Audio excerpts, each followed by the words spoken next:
Good morning and welcome to Little by Little, a short time in God's Word. Today, October 4th, we've got Esther 1 and 2, Psalm 150, and Luke 17. We're going to go and turn our attention to the book of Esther.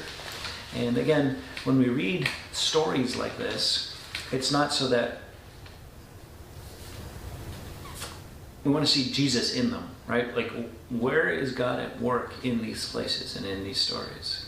The hero is not said person in the book necessarily, right? Maybe they're being honorable and they're God-fearers, or they're following the Lord, and they're doing some things that we want to emulate, but it's still in their life and in their faith, it should point us to Jesus. And so that's what we want to do in the book of Esther, especially because it's a book where God's not named and he's not really talked about in a culture, in a place where some things are going on that are not okay, right? And so people want to take stories like this and see, look, see, the Bible is racist, the Bible is against women, and this is not something that should be in a holy book.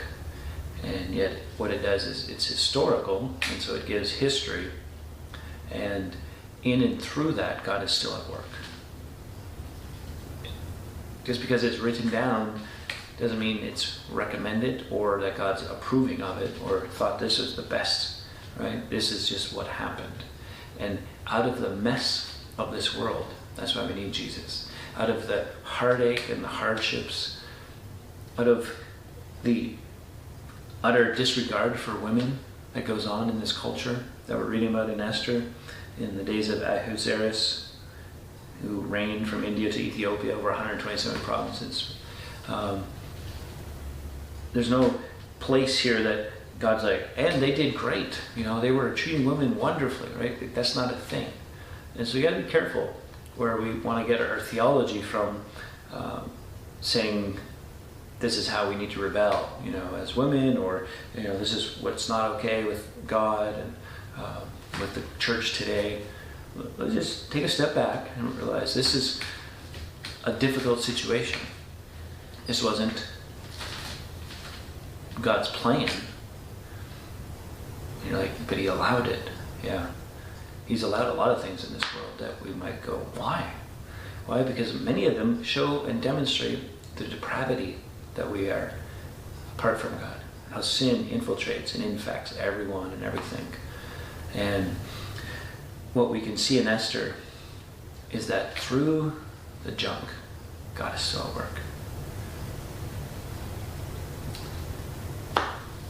So, chapter 2 is, they're having this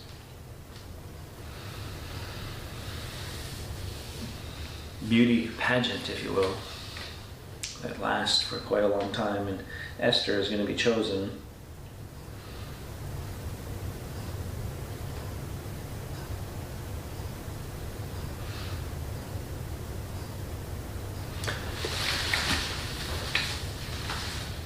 Is it okay? Is it right? No. Does it break God's heart? Yeah, I think so. Right? Like, it's not like a beauty contest where they're just dressing up and they're prancing around and, you know, they got a talent or something like he's taking all these women into his bed. It's not good. It's not right. But in and all through that, she's crowned as queen.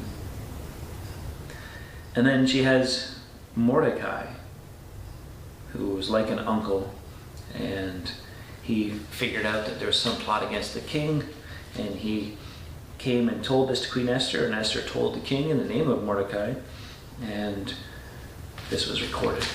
And so that's kind of like a preview of what's to come, of how God's at work in this thorny situation.